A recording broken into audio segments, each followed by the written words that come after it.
Okay, we are live on YouTube. Okay, great. Welcome, everybody. Got a statement to read prior to the beginning of the meeting.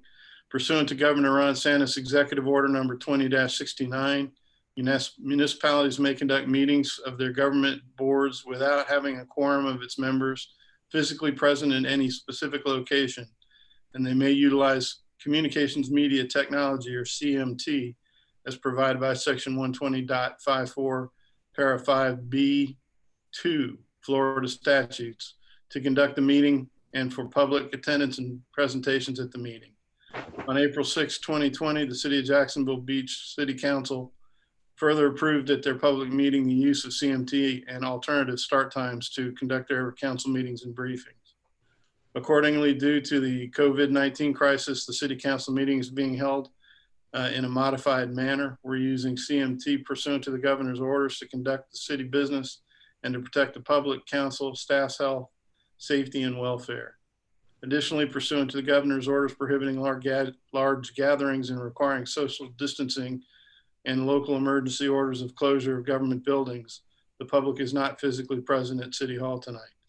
In a moment, the city attorney will explain the CMT procedures and adaptations for public attendance and public comment that have been put through in place and are being utilized. City council members and city personnel are appearing through CMT. Again, I open the meeting with an invocation, and if you would just stay seated and join me in prayer. Heavenly Father, during this global pandemic, we ask you to give us the strength and the wisdom to make good decisions for our community. We ask you to watch over our first responders and our military, who we depend upon so much every day.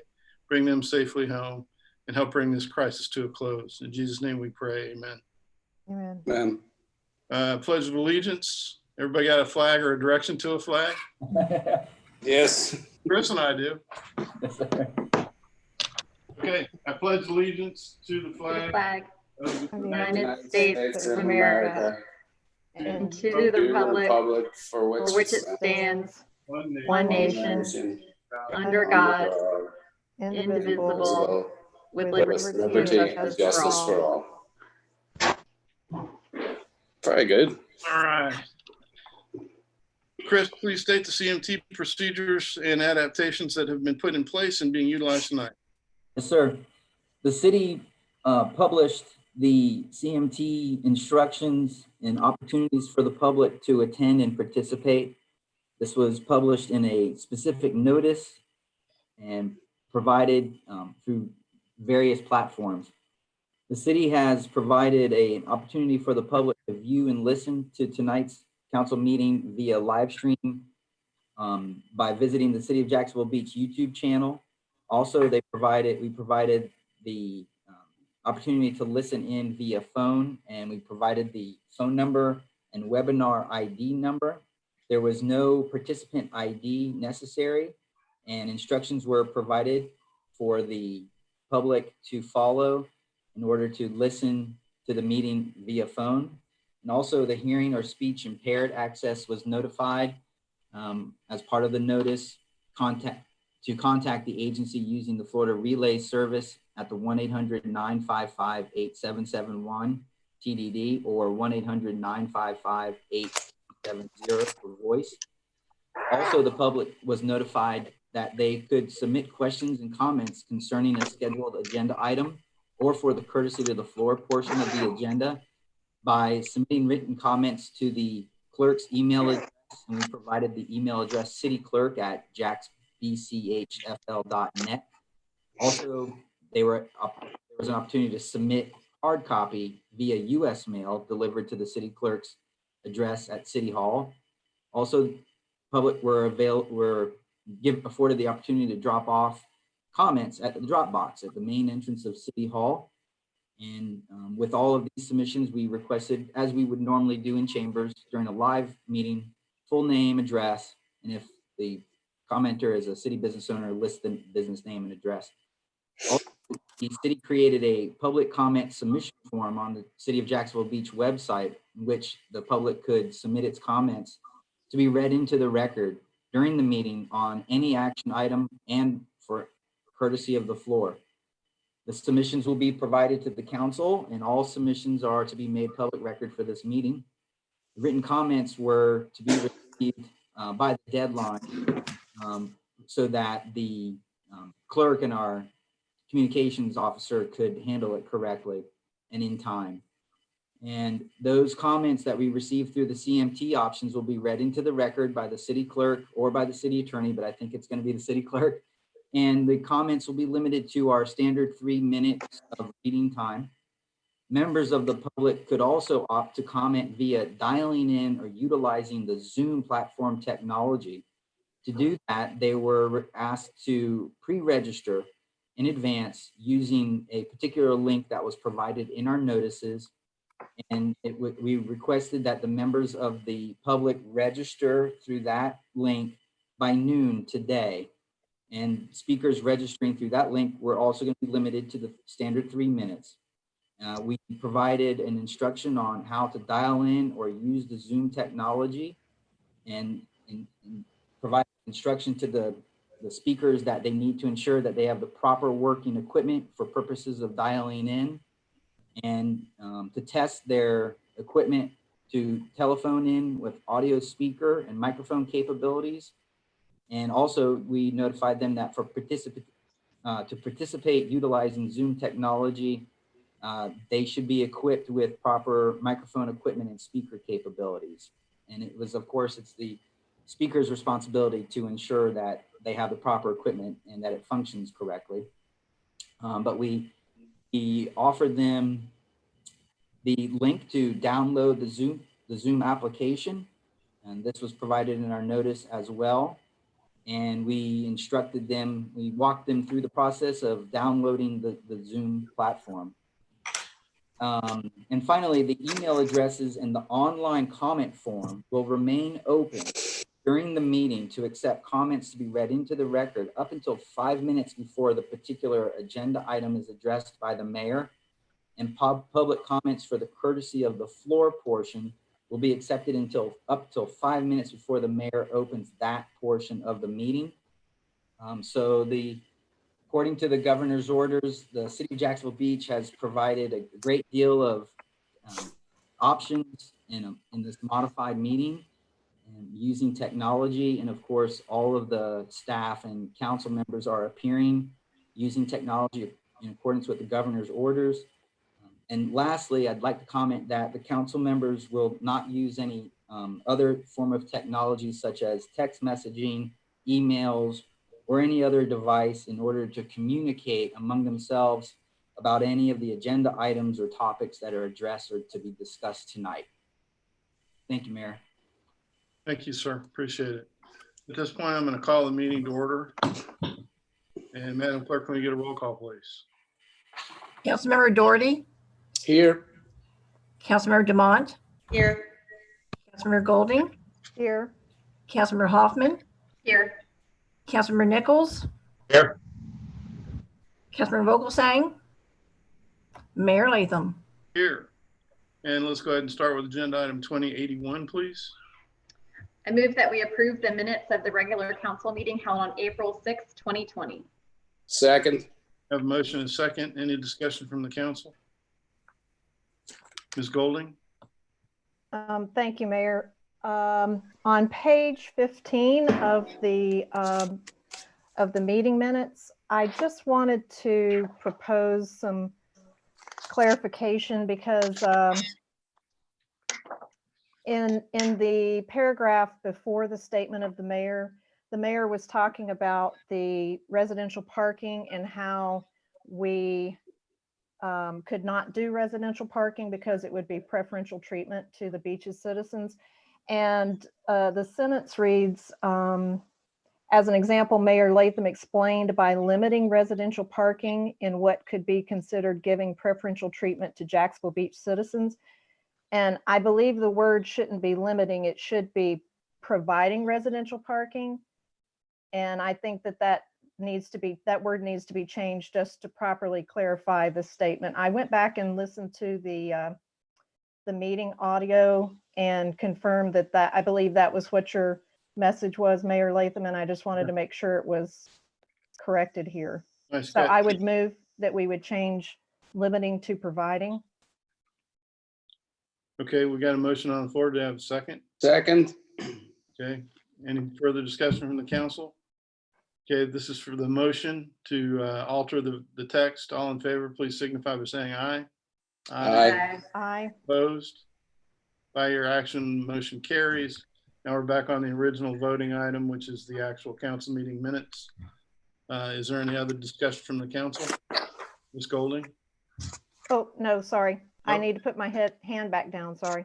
Okay, thank you. All in favor, please signify by saying aye. Aye. Any opposed? By your action, motion carries. And we're going on to 82, please. I move that we approve the minutes of the council briefing held on April 13th, 2020. Second. Got a motion, a second. Welcome back, Phil. Thanks, guys. Sorry, technical difficulties. No worries, no worries. Okay, we got a motion and a second. Any debate by the council? Seeing none, all in favor, please signify by saying aye. Aye. Aye. Any opposed? By your action, motion carries. Announcements. Does anybody have announcements tonight? Seeing no hands, we'll move on to courtesy of the floor. Madam Clerk, do we have any, or I guess Jason, do we have anybody signed up for courtesy of the floor? So I have two comments. I have two that was received. Okay, First one came from Mr. Vincent Serrano. Oh, sorry, go ahead. Gonna read your portion. no, I don't need to read it. Okay. All right, Vincent Serrano. He's from 722 South 10th Street, Jacksonville Beach. His comment is ASAP Towing is requesting a 50% reduction in rents due to City of Jacksonville Beach, Florida, due to shut-ins and closures.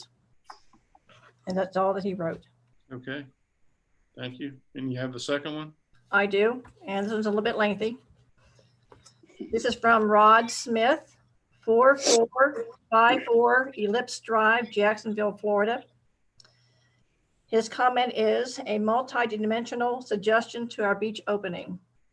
First thing, controlling access through designated entry points will allow the ability to restrict the volume of people of the beaches during opening hours. For example, in an area of 600 square feet meters of beach, limiting access to 600 people. That's 1 square meter per person.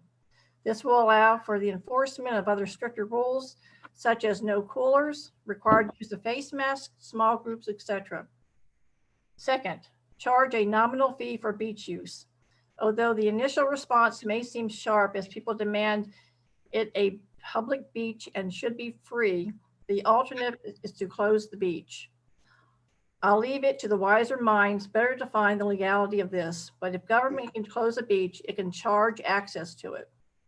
According to Surfrider Foundation, if parking or beach fees are collected, the recovered funds should be for the purposes which are directly related to coastal access, recreation, management, restoration, conservation, and preservation efforts in the general vicinity of where the fees are collected. Number 3, fees collected to access the beach can be used to support endeavors for paying off the student loans of city nurses and healthcare workers, putting up the fight to supporting the small businesses in Jacksonville suffering during this time of closure.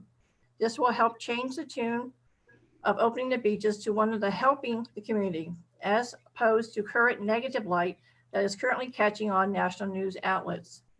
Further, with threat of reclosure, should rules not be adhered to, it will be a greater social responsibility on the beachgoers to act responsibly, policing themselves and each other.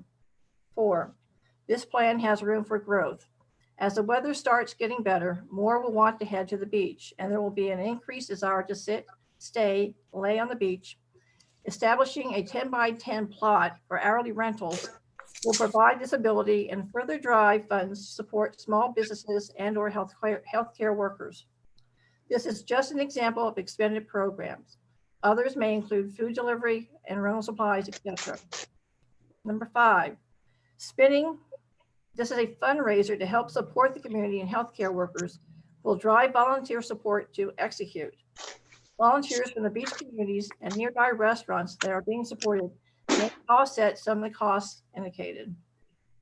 To gain support, number 6, to gain support for this within the community and to combat the slippery slope argument that will surely follow, I believe it is important to introduce any plan of the sort with a specific, measurable, and realistic metric and of when this will terminate. Madam Clerk? that's Yes. The 3 minutes. And if you would make you're going to put put the entire letter in the record for the meeting. Okay, he only had one more line. Oh, okay, then go ahead. Okay, this can be a defined date, reaching certain infection rate margins, increase and decrease, or other factors deemed appropriate. Best of luck. Thank you. Are there any other courtesy of the floor statements? No, that's all that I received. Thank you. And then we'll move on to agenda 20-083, please.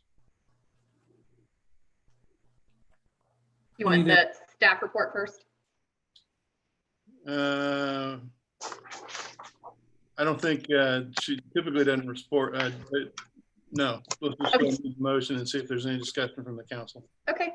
I move that we accept the financial reports for the month of March 2020 as submitted by the Chief Financial Officer. Second. Got a motion and a second. Any debate by the council or discussion by the council? Ms. Dumont? I did have a question with regard to Beaches Energy and it being, is Ashley on here somewhere? Jacob, you shifting Ashley over to panelist? Hey. There she is. Great. So in the narrative, you explain why it's about 3% off from month to month, this month to last month. But then in Exhibit 7, I'm looking at the annual difference, and we're about 13% lower than where we should be with regard to revenues for for 410. And that was just kind of 12.9%, 13. I'm just wondering why. Unmute. Okay. So I heard part of that, but when I was coming in, it bleeped out a little bit. So the Exhibit 3 and Exhibit 7 for Beaches Energy, what was the question? It's Exhibit 7. So the Exhibit 3 is explaining this month to the same month last year. Exhibit 7 is looking at annual.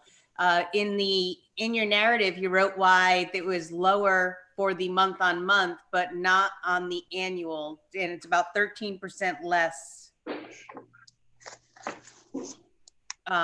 where we should now, or how much we budgeted for now. Okay. So with regard to the revenues, the electric revenues are driven by weather. So the consumption is down a bit this year. So when you're looking at the Exhibit 7, you're looking at the actuals and budget revenue today. So the difference there that's down is kind of seasonality. So when I look at the dollars, I look back to consumption and we are seeing a decrease in consumption. In addition to the decrease in pricing by suspending the bulk power in the month of October. Okay. All right. Thank you. Thank you. Any other comments or questions from the council? Yeah. Mr. Doherty? Yeah, thank you. I'm sorry. I'm not sure if the raise hand came up. Yep. Okay, great. The miscellaneous revenues, we have down here that they're nearly 30% variance due to the amounts earned on pooled investments. Is that something to be concerned about, or is that just is that kind of par for the course? Because 30% is a big number. It is. It is something we're monitoring. This is our investment pool for our operating accounts. You know, if you look at the stock market, it's been kind of all over the place. We finished very strong at the end of 2019, which was a recovery from 2018. We're watching it right now. We have our city's investments, you know, we're following best practices in terms of, you know, liquidity and safety. So it is something we're watching. So do we have is there a bailout plan for if the market crashes? Can we pull our investments, or are we at the mercy of the stock market? So most of our investments are in fixed like bonds. And so depending on where the market goes, most of it will just mature. Okay. We do have an independent advisor that is watching it, and the advice we're getting right now is to stay the course. Okay. So no need for panic then? No need for panic. Thank you. Thank you, sir. Any other comments, questions from the council? This is on agenda item 2083. Okay, Madam Clerk, can we get a roll call, please? Councilmember Doherty, Yes. Councilmember Dumont, Yes. Councilmember Golding, Yes. Councilmember Hoffman, Yes. Councilmember Nichols, Yes. Councilmember Vogelsang, Yes. Mayor Latham. Yes, and is the staff ready to brief item number 20-084? Need to bring Alan Putnam in for this particular one, but this next item, 2084, is for consideration of purchasing the amount of $56,000 for technology to integrate our outage management system, our SCADA system at Beaches Energy. Here to speak a little bit more on that project is Alan Putnam. You're muted, Alan. Unmute. Got it. So we're actually talking about SCADA and OMS and SCADA integration. Is that correct? Yes. Okay, because I was confused. The numbers were off a little bit. So what this is, in April, we finished the implementation of our OMS system, which is our outage management system. And what that does, it collects calls that come in from customers and actually uses like a data engine to predict where the outages are. To actually enhance that, we also have devices out in our SCADA system that tell us when a device goes on or off. So to integrate that in, it will actually roll those outages up much quicker. So for example, if a circuit breaker goes out at a substation, it will automatically predict that breaker out automatically instead of waiting for a bunch of customers to call and roll and predict that device out. So what it does is it shows us much more quickly where the outage is, where do we send our crews, how many people are out, and who are they. So for example, if we wanted to send out a text message saying, hey, we're well aware that you're out, we have crews dispatched at this time, that's what we'll be able to do in the future if we integrate these two systems together. That's all I have. Thanks, Adam. Any questions from the council? I don't see any hands going up. We haven't made a motion yet. Okay, thank you. I move that we approve a purchase order in the amount of $56,249 to fund the integration between our advanced control system SCADA and responder OMS. Second. Okay, now we have a motion and a second on any debate from the council. Seeing none, roll call, please. Councilmember Dumont, Yes. Councilmember Golding, Yes. Councilmember Hoffman, Yes. Councilmember Nichols, Yes. Councilmember Vogelsang, Yes. Councilmember Doherty, Yes. Mayor Latham. Yes, and is the staff ready to brief item number 20-085? We are. Jacob, if you could bring Alan Putnam back on board while I do a brief intro. This next item is bid number 1920-05, the purchase of fire retardant clothing for Beaches Energy Services. From time to time, Beaches Energy needs to replenish the stores. They have done a competitive bid out in the marketplace and identified a series of vendors that they wish to acquire goods from over the course of the upcoming year. Mr. Putnam is here if you have any questions about the items that are being purchased or intended to be purchased or the vendors that we are looking to use. Any discussion from the council? I'll make the motion. I move that we award bid number 1920-05 for fire retardant clothing to the lowest bidder meeting specifications for each item listed above. Second. Got a motion and a second. Thank you. Any discussion now from the council? I only have one question. It's kind of off the wall. There's a national issue arising with PFAS. Are you familiar with it? PFAS? I'm not. Okay, it's a chemical that's associated primarily with AFFF, firefighting foam, other fire retardant issues, water treatment plants, landfills. And do we do any kind of MSDS look at these things when we get them to make sure that they're, you know, compliant and not in any different, they're not going to have PFAS, they're still, government's still working on PFAS. So I know you're not going to know about PFAS, but is there some kind of standard that we make sure that we meet when we buy these things? So there is no MSDS sheet. I don't call them that anymore, but that's there is nothing, no MSDS sheet related to this material. It's fire retardant just for the fact that you don't want it to melt to somebody's body when they get flashed. And that's really, you know, the fire retardant. There's no chemical. It's just retardant so it doesn't melt and stick to your skin. Okay, thank you, sir. Anyone else question? Yeah. Oh, Keith, did you want? Yep, go ahead, Keith. So just a quick question. Alan, these are uniforms for the staff. We don't make them pay for it, right? This is something that we provide. And do we have backups for it? Yeah. If it gets damaged? Yeah, so what it is, we buy them once a year. We buy them all new clothes because, I mean, they typically get worn out. You can only wash them so many times as well because of the fire retardant feature. Mm-hmm. So yeah, it is something we provide free of charge because they're required to wear it by OSHA and other guidelines. Okay, so they're not in jeopardy. I mean, the standard we keep is pretty high as far as the wear and tear on these things.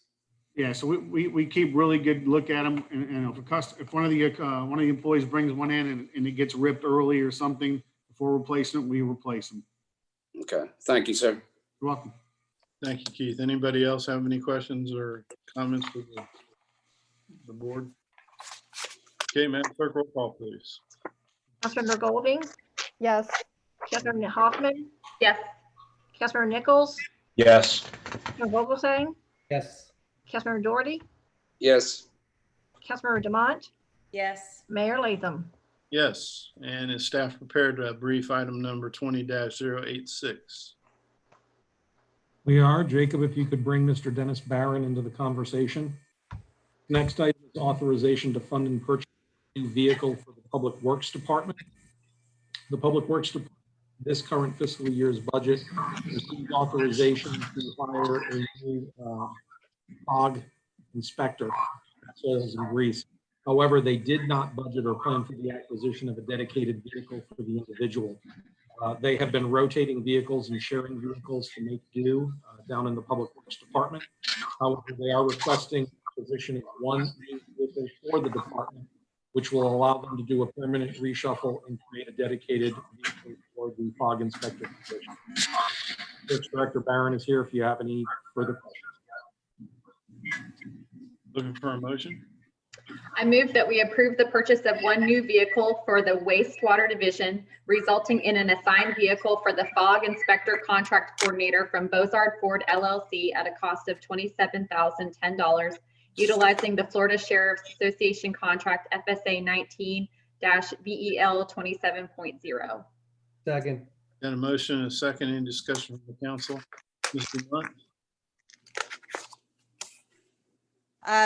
It's not necessarily in just this position alone, but this has happened in the past when council approves a new position or rearranging. We're not getting we get presented a cost of how much that position is going to add to the budget, but then we teeter in a little bit more, and then they need a car, and then these other things.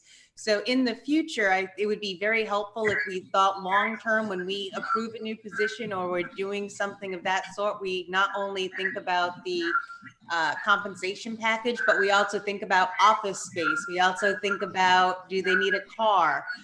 Take a more total view of it. So this way we can get a full cost. One would be the ongoing, but just a better picture of what the true cost is going to be for that new position. So that's just a request, and it happened later on in this agenda as well. Like I said, it's happened in past agendas. So that would just be very helpful for us to be fiduciarily responsible with the city's budget when we approve a new position, if we understand the full how much that position is truly going to cost the city. Very good. Thank you, ma'am. Mr. Jordan? That's a good point. I just had a general question about how the fat and oils and grease situation was, because I remember years ago, when people were just dumping things down the drain, we had a lot of what were known as fatbergs floating around and blocking up the sewer lines. And I know that Mr. Breyer's been out inspecting, especially the restaurants over the past probably 10 or so years. Do we know if we've got a handle on that, or are we still having issues with grease and fat in particular? I would say that's, do we have somebody from Public Works here? Dennis, can you answer that? Yes, I can. We are doing better at being able to monitor those with the creation of the fat soil grease position. They have been doing routine inspections monthly on the grease traps within the city. We have been mandating some of these be repaired to help prevent those from happening. So this is actually turning out to be a very, very beneficial for the wastewater treatment plant and being able to process. So that the approval of the new position is probably covered in the savings to our sewage system or the water treatment plant, correct? As far as it being justifiable to have this position and consequently the new vehicle, correct? Yes, sir. Yes, sir. It is. The new vehicle is kind of shared through the group. We're actually moving several vehicles around with the new requirements for the wastewater operators licensing as well as the water operators licensing. We're looking for a vehicle that we can help use to pool towards training as well, which is why we're looking at an SUV in this particular instance. It saves us from having to send 2 or 3 trucks to training at the same time to be able to accommodate. So we're kind of buying the best vehicle for the department, moving things around to actually end up with the best vehicle. And until the social distancing, when we were able to get George into the schools and be able to do some of the programs that he was able to do, it was actually really panning out very well. Of course, a lot of that's on hold right now, but it'll all be coming back out again soon. Okay, great. I think in the future it'd be nice if the vehicle was biodiesel, but you know, it's something we can think about. But I appreciate your answer. Thank you. Thank you, sir. Any other questions or comments from the council? Roll call, please. Councilmember Hoffman, Yes. Councilmember Nichols, You're muted. Muted. Yes. Councilmember Vogelsang, Yes. Councilmember Doherty, Yes. Councilmember Dumont, Yes. Councilmember Golding, Yes. Mayor Latham. Yes. And staff, are you prepared to brief item number 20-87? We are. Mr. Board, if you could please bring Alan Putnam into the conversation. The next 3 items that we have to go over with council are purchases or expenditures that I performed under the emergency purchasing authority of the city manager. These were done in order to keep things moving along here with what we felt were essential functions of the city. The first one that we have up is related to Beaches Energy and the installation of fiber line from the Margaritaville Resort back to City Hall. That was authorized with a purchase order in the amount of $130,689. And Mr. Putnam is here to talk a little bit about what that will provide for us, particularly in the downtown and across our system. Yeah, so actually, when we were designing the job for Margaritaville, we identified an opportunity to put fiber to the top of that building with radio antennas. And initially, it was really for our benefit, for Beaches Energy, to be able to communicate with our devices and our SCADA system wirelessly. But at the same time, we realized after talking to the police department that, you know, the 5G deployment in the area by these private companies was causing problems with their bandwidth, with their security cameras.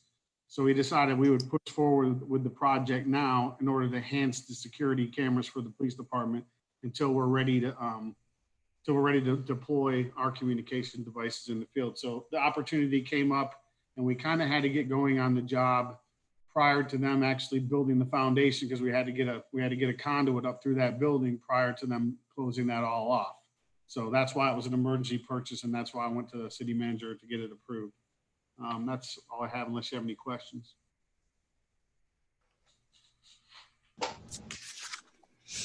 Ready for the motion? Yes, please. I move I move that we approve a purchase order in the amount of $130,689 to fund the installation of a new fiber optic cable and associated supporting equipment from Jacksonville Beach City Hall to the top floor of the new Margaritaville Resort. City manager approved on March 19th, 2020. Second. Got a motion and a second. Any debate from the council?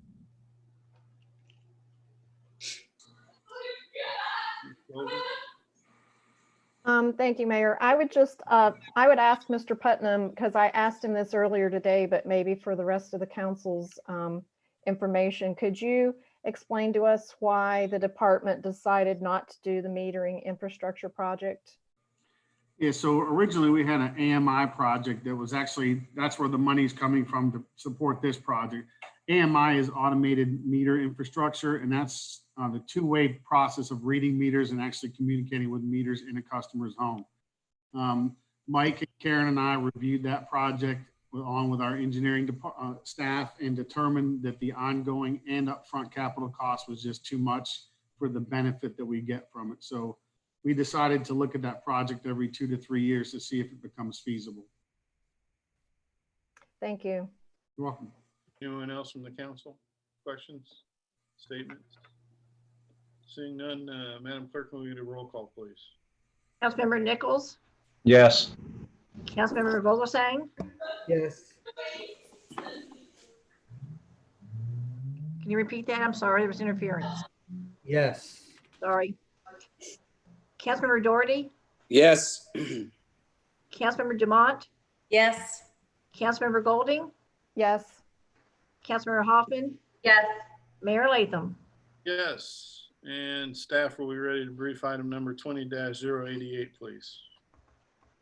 Thank you, and we do have Dennis Barron, the Public Works Director, on the line for this one.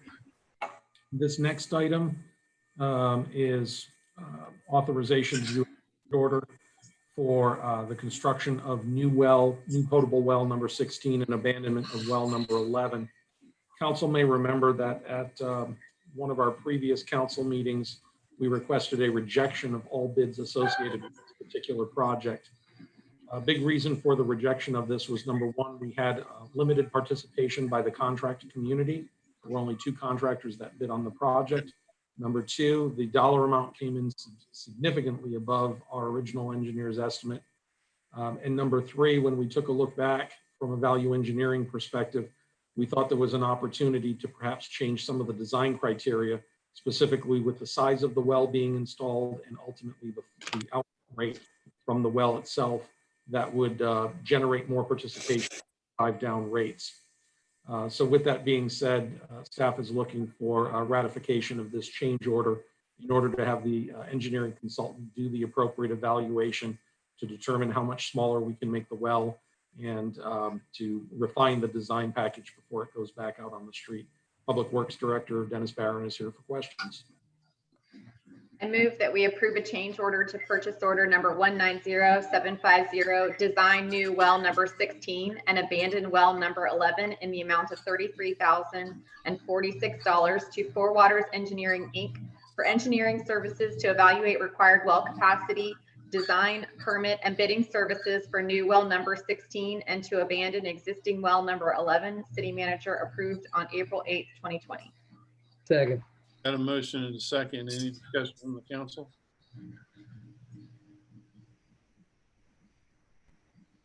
Seeing none, roll call, please. Councilmember Vogelsang, Yes. Councilmember Doherty, Yes. Councilmember Dumont, Yes. Councilmember Golding, Yes. Councilmember Hoffman, Yes. Councilmember Nichols, Yes. Mayor Latham. Yes, and staff, please brief item number 20-089. Item is related to making workstation changes on the second floor of City Hall and has to do with an item that was discussed at the council briefing last Monday evening. This is workspace that will sufficiently accommodate the new legal assistant and modify the space of the legal assistant and the current assistant to the city manager. This was authorized back in March in order to get on the queue for the contract work, which is tentatively scheduled for mid-May. Myself and the city attorney are here to answer any questions if you have them. And we also have, I believe, Deputy City Manager Nelson, if you need her as well. I move that we approve a purchase order in the amount of $33,711.77 to Workscape Inc. for construction of 2 workstations for the legal assistant and assistant to the city manager. City manager approved on March 23rd, 2020. Second. Got a motion and a second. Mr. Doherty? Thank you, sir. Mike, I had a question that was stemmed from something that came up during the briefing. And it's been mentioned a few times, and that's about the space in City Hall. Are we running out of room in that building? And if so, what's our contingency plan? Do we plan on using other facilities, or what are we going to do?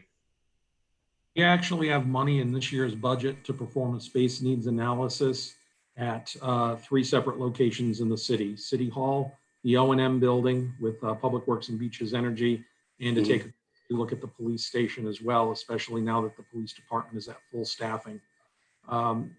It's safe to say that when we look out at projections over the next 5 to 10 years, there's not necessarily uniform growth across every department or every division within the city, but there are areas that we can anticipate that will need to have some growth, and we need to figure out how to accommodate them.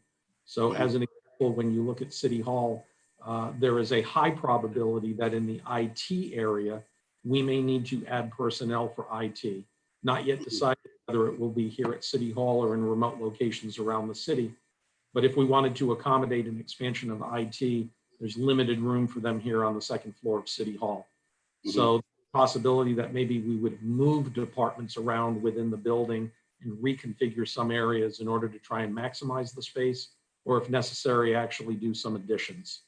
The whole purpose of the space needs analysis is to take a look at how we could recapture space and maximize what we have before we start looking at capital and adding on to existing buildings. Okay, so you don't foresee any issue with, so this is for a legal assistant. The legal assistant will be working basically in a workspace. Do you not think that because of the importance of that job, it should be in a closed off office just for the interests of keeping things private, because we're dealing with legal issues? I'll let the attorney take that one. Sure. It's a little misleading when we just say workspace. It is going to be a closed, secured office for her. Okay. So she has 4 walls, a door that she can close. So for any confidential discussions, she's really able to do that. Okay. Perfect. Thank you. Thank you, sir. Ms. Dumont? I just want to follow up on Chris's last comment. You don't necessarily have confidential conversations because it does not go up to the ceiling, correct? Right. The walls go up to like 6-7 feet. Yeah, I think it is 3/4 up. But I'll still feel comfortable that having a conversation in there, we'll have a privacy. Okay, that was just to follow up with Keith's comment. Mine was when we discussed this at the briefing last week, you said 25,000 and now it's 33,000. And I understand it's kind of going off the top of your head.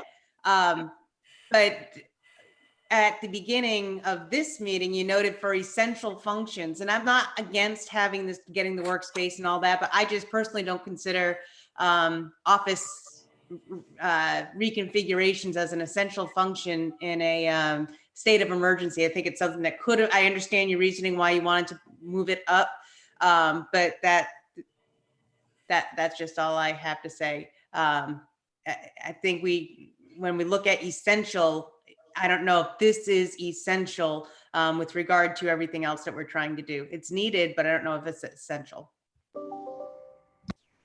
Thank you, ma'am. Is there any other comments or questions from the council? Seeing none, roll call, please. Councilmember Doherty, Yes. Councilmember Demott, Yes. Councilmember Golding, Yes. Councilmember Hoffman, Yes.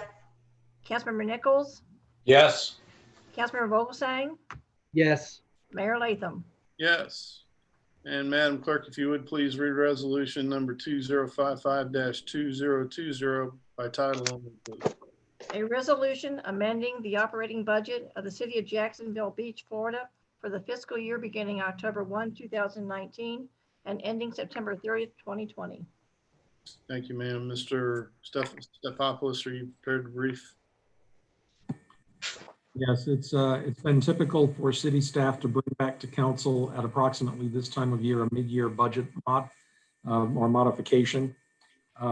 This year, the finance department put together the modification, and there are three major items that need to be pointed out that were adjustments being made that were either not able to be made in time for the actual budget preparation or changes once we got into the current fiscal year. Mr. Board, if you could bring Ashley Gossett into the conversation in the event that she's needed for questions.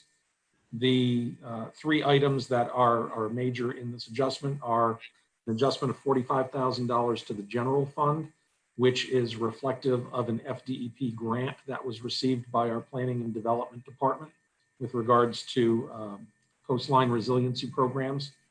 The second is a city attorney's office budget adjustment of just under $15,000. And the third is a true up to reflect the contracting of fire services with JFRD for just under $250,000. With that, we'll see if council has any questions for Ms. Gossett. Ms. Golden? Oh, I'm sorry, this motion. Sorry. I move that we adopt resolution 2055-2020 authorizing the mid-year budget adjustment. Second. Motion and a second. Ms. Golden?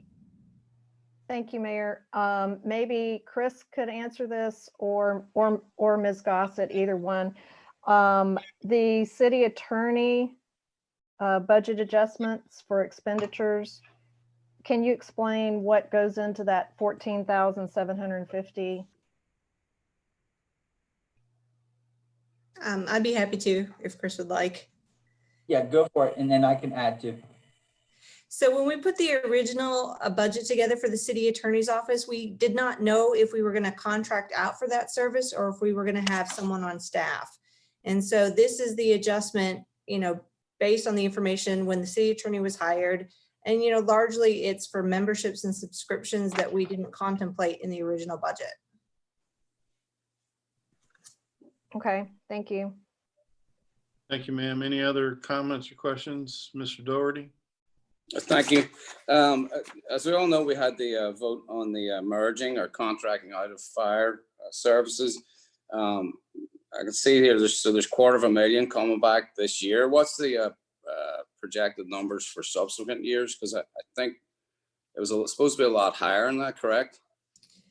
I think our projections were higher. The $250,000 that you're seeing here in fiscal 20 reflects the fact that we did have fire services through to November 20 something, and that we did do leave payouts for all of the firefighters that transferred off to the city of Jacksonville. We are expecting a better benefit next year. I don't have that information available right now, but I can get it to you. Okay, great. Thank you so much. Thank you, sir. Any other comments or questions for the council? The resolution number 2055-2020. Madam Clerk, can we get a roll call, please? Councilmember Demont,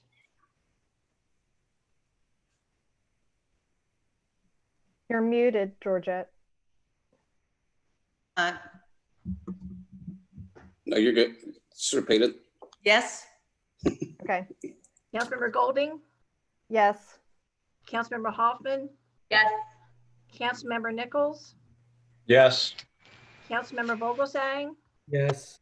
Councilmember Doherty, Yes. Mayor Latham. Yes. And if you would please read ordinance number 2020-8136, second reading, public hearing by title only, please. An ordinance amending chapter 28, article 4 of the Code of Ordinances of the city of Jacksonville Beach, Florida, revising article 4 to be consistent with amendments to section 337.401 Florida statutes, adopting regulations of wireless communication facilities in the public rights of way, providing for legislative findings, severability, repeal conflicts, and an effective date. Okay, this ordinance is before the council for a public hearing and consideration in its second reading. I'll now open the public hearing to ordinance number 20208136. And is there, Madam Clerk, are there any public comments submitted from any parties? No, sir, I have not received any. Okay, if there are none submitted, Jacob, Communications Manager, if there are any calls in the queue. There are none. Okay. In that case, we're going to close the public hearing. Request a motion to adopt the ordinance as read by title. I move that we adopt ordinance number 2020-8136, amending City Code Chapter 28, Article 4 to adopt new Florida statute requirements, regulations, and standards of wireless communications facilities within the public right-of-way. Second. Got a motion and a second, and open the floor for the council discussion. This is our second reading. Does anybody have any questions? Ms. Goldman. Thank you, Mayor. I don't have any questions. I just wanted to bring something up to the rest of the council. I went to the Florida League of Cities conference last August, and they did a workshop on small cell wireless, and they talked about what cities need to consider including in their ordinances with regard to small cell wireless. And the majority of the comments were intended to make sure that small cell wireless does not become a problem in the city with regards to appearance and where it's going. And there's a lot of things that the Florida League of Cities representative recommended. So I would just like to suggest that we need to consider looking at this a little bit more beyond just compliance with the state statute and looking at some things that we can do to make sure that it doesn't negatively impact our community. And some of the things they mentioned were like how design standards, like what the poles would look like, or the finish, or another thing that they talked about is the ground-based facilities and making them blend in or actually stand out as public art, so that it takes into account the look in our community, and we want to make sure that they're not interfering with the aesthetics that we would like to see in our community. So I just wanted to bring that up while this topic is before us, that I would like to see us look a little bit further than just the state legislature and what we were required to do for that law that was recently passed. Thank you, ma'am. After the law was originally passed, didn't Alan or Mike, do you know, didn't we make some adjustments to our own procedures that were consistent with the legislation and gave us an opportunity to make some proactive changes? No? I'd have to take a look, and I don't know if Alan can speak to that or not. And do you remember? Alan, are you there? Yeah. Okay. Yeah, I'm here. We've been talking about this for a couple of years now. Yeah. The issue is every couple of years, AT&T, Verizon, and them push a little bit harder and harder to take more of our rights away as far as this stuff goes. There's also a Supreme Court decision we're awaiting that the FCC went ahead and told these providers that they could go into our right-of-ways, and that's being challenged before the Supreme Court. So we're actually waiting on that decision. Okay. It's kind of like the short-term rental thing. We reacted to the first go and made some subtle changes, and they came back with more legislation that took that away. That's exactly how it is. They take a little bite every couple of years. You know, we just got to be vigilant. The other thing you don't want to do is, you know, like, for example, municipal electric utilities we're exempt. They can't put anything on my poles unless I give them permission. But they're slowly trying to, you know, eat away at that, and hopefully we can keep them off of our power. Okay. But, that's the battle we face every couple of years with these. They've got more money to spend in Tallahassee than we do. Understood. Thank you, Alan. Appreciate it. Ms. Golding? I just wanted to, I have a quick follow-up. If anybody is interested, you can go to the Florida League of Cities website and you can look in their resources section. And they have a really good section with regard to small cell wireless. And there's a presentation that was done at the conference. And they were basically focused on, this is what cities can do. So in light of the current legislation, they also brought up examples of the issues that other cities have had. And so they're just trying to help make cities aware, here are some things that you can do so that you can make sure that you don't have the issues that some of these other cities have had. So I would just like for us to consider being a little bit proactive, although I realize they can take it away from us, but I encourage you to go to the Florida League of Cities website and look at the information. It's really interesting. Thank you. Thank you, ma'am. Any other comments or questions from the council? Mayor, I have those presentation items and also the memo that Councilor Golding is talking about, so I can email those to all the council members. Perfect. Thank you, sir. Okay, any other comments or from the council? Seeing none, second reading roll call, please. Councilmember Golding, Yes.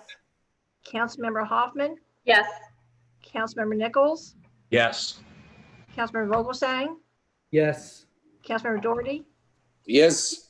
Councilmember Demont, Yes. Mayor Latham. Yes, and a housekeeping issue, just to let you guys know, the city attorney has asked for us to table item number 093. So this will be our last agenda item tonight. And Madam Clerk, if you would please read the ordinance by title, ordinance number 2020-8138, second reading, public hearing by title only, please. An ordinance to create a new section 31-61 paid parking program in chapter 31 traffic and motor vehicles, article 3 stopping, standing and parking, division 3 parking regulations of the city of Jacksonville Beach, Florida Code of Ordinances to codify elements of the city's paid parking program in certain city lots for legislative findings, repeal of conflicts, severability, codification, and an effective date. Okay, this ordinance is before the council for a public hearing and consideration on its second reading. I'll now open the public hearing in ordinance number 2020-8138. Madam Clerk, was there any public comments submitted from any parties? No, sir, there were none. Thank you, ma'am. And Jacob, Communications Manager, were there any calls in the queue? Public comment? There were none. Okay, thank you, sir. I'm going to close the public hearing. By the way, you guys like my gavel? Go Gator. I do. A few of you would, I knew. Okay, public hearing is closed. Request a motion to adopt, please. I move that we adopt ordinance number 2020-8138 to create a new section 31-61 of chapter 31 of the city code of ordinances to codify elements of the city's paid parking program as enforceable local laws. Second. Okay, we have a motion and a second on the floor. Any discussion from the council? No chirping. Seeing none, roll call, please. Councilmember Hoffman, Yes. Councilmember Nichols, Yes. Councilmember Vogelsang, Yes. Councilmember Doherty, Yes. Councilmember Demont, Yes. Councilmember Golding, Yes. Mayor Latham. Yes, and as previously mentioned, agenda item 20-093 is tabled at the request of the city manager. I also want to thank everybody for your flexibility in working through this software. We're expecting a few bumps in the roads, but it actually went pretty well. So thank you for your attention and vigilance and for all you guys do. Appreciate it. Do we have to move to table that, or can, Mike, are you allowed to do? You withdrew it from the agenda. Okay. Okay.